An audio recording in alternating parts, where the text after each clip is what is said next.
पीने से 5 लोगों की मौत हो गई। बड़ी खबर अम्बेडकर नगर से, जहां पर जहरीली शराब पीने से 5 लोगों की मौत हो गई। कई लोगों की हालत गंभीर बताई जा रही है।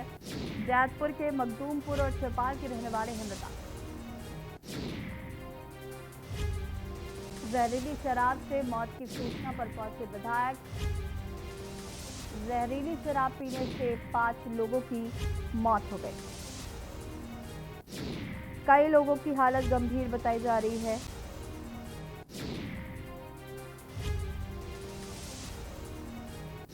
दावों में फेल हुआ पुलिस और आबकारी विभाग। और इसी खबर पर ज्यादा जानकारी के साथ सैयद सभी अब्बास हमारे साथ लाइव जुड़ चुके हैं। सबसे पहले मैं आपसे जानना चाहूंगी, क्या कुछ जानकारी है? 5 लोगों की मौत हुई है, उसके अलावा कितने लोग गंभीर हालत में हैं? जी, हम आपको बताना चाहेंगे कि ये रात की घटना है।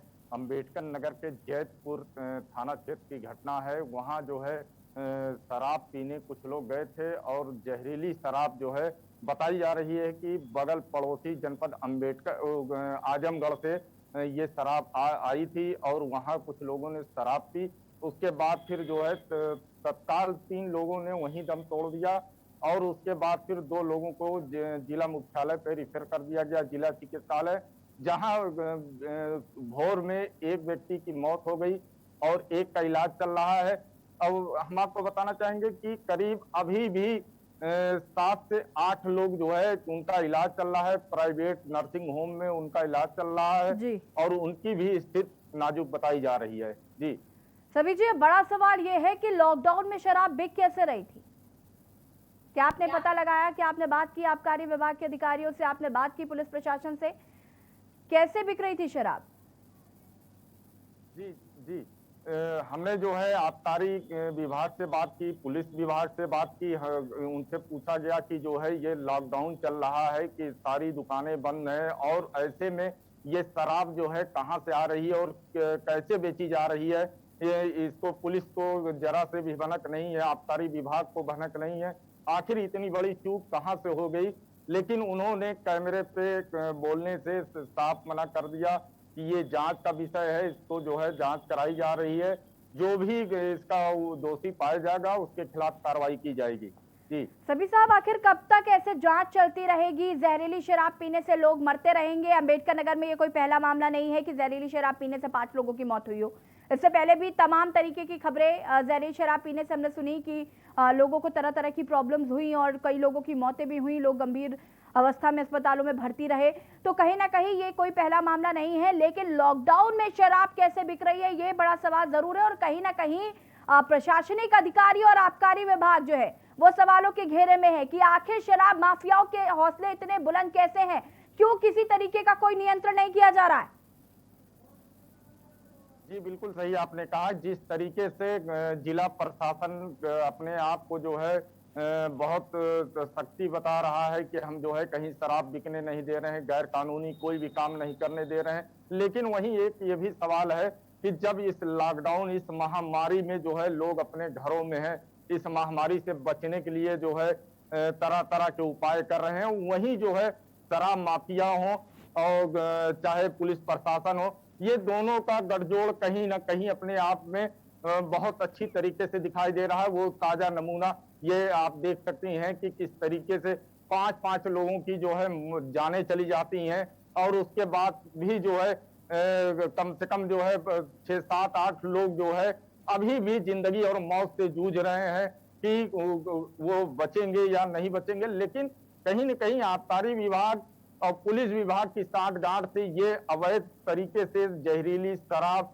या यूं कह दिया जाए कि ये जहर देने का काम जो है पुलिस और आबकारी विभाग की देखरेख में चलाया जा रहा है। लेकिन इस पे जो है जब तक अधिकारी के संज्ञान नहीं लेंगे, इस तरीके की घटना आए दिन होती रहेगी। जी सभी जी, ये बात बिल्कुल आपने सही की कि कहीं कहीं कहीं ना कहीं ये जो शराब बेची जा रही है इसमें जरूर पुलिस प्रशासन का कोई ना कोई संलिप्तता जरूर होगी, आबकारी विभाग की संलिप्तता जरूर होगी, क्योंकि लॉकडाउन चल रहा है और अगर आप शराब बिक्री पर रोक नहीं लगा पा रहे हैं लॉकडाउन में, तो फिर आप लॉकडाउन का सख्ती से पालन कैसे करा पाएंगे? जी, जी। जिस तरीके से शराब ये गाँव के क्षेत्र ग्रामीण क्षेत्रों में बेची जा रही है, पुलिस की पूरी देख-रेख में आबकारी की जब ऐसा भी नहीं है कि पुलिस को मालूम नहीं है और आबकारी विभाग को मालूम नहीं है, लेकिन ये लोग कहीं न कहीं शराब माफियाओं को अपने आप में पैसे की लालच में दूसरों की जान चली जाए, लेकिन इन लोगों की पॉकेट में पैसे आने चाहिए, चाहे कोई कौन मरे जिम्मेदारी या लेगा कोई सभी साहब, कौन जिम्मेदारी लेगा? आपने बात की क्या ये जो 5 मौतें हो गई इनकी जिम्मेदारी कौन ले रहा है? इनका भी तो परिवार है, इनका भी तो घर है। क्यों नहीं नियंत्रण लग पा रहा शराब माफियाओं पर? लॉकडाउन में शराब कैसे बेची जा रही है? और अगर लॉकडाउन में शराब बिक रही है तो इसका मतलब है कि जब आम दिनों में भी ये शराब ऐसे ही बेची जा रही है, आप कुछ नहीं कर पा रहे हैं, आपकी कोई जवाबदेही नहीं बनती, आप मौतों की जिम्मेदारी नहीं ले सकते, तो आप कर क्या रहे हैं यहाँ पर? आपको पूछना चाहिए था उनसे। जी, हमने पूछने की कोशिश की, उनसे बात करने की कोशिश की कि जो है ये इस तरीके की घटनाएँ आए दिन सामने आती रहती हैं। आखिर आबकारी विभाग हो या पुलिस विभाग हो, ये लोग क्यों जो है इन शराब माफियाओं को जो है छूट देते जा रहे हैं। इस तरीके की घटना अगर देखा जाए तो जिले में कई बार हो चुकी है, लेकिन कार्रवाई के नाम पर सिर्फ एक खानापूर्ति की जाती है कि इस पे जाँच का विषय है, जाँच कराई जाएगी। लेकिन इसमें सही-सही दोषी या कोई कार्रवाई इस पे जो है प्रशासन नहीं कर पाता है।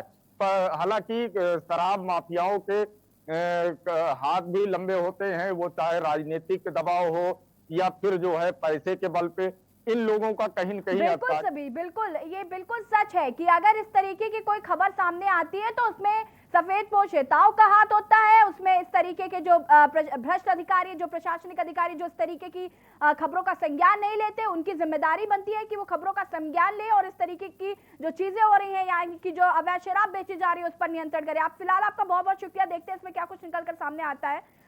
हम बात करें अम्बेडकर नगर की, जहां पर 5 लोगों की मौत हो गई जहरीली शराब पीने से। और बड़ा सवाल यह है कि लॉकडाउन में आखिर शराब बिक कैसे रही है और कैसे शराब माफिया शराब बेच रहे हैं।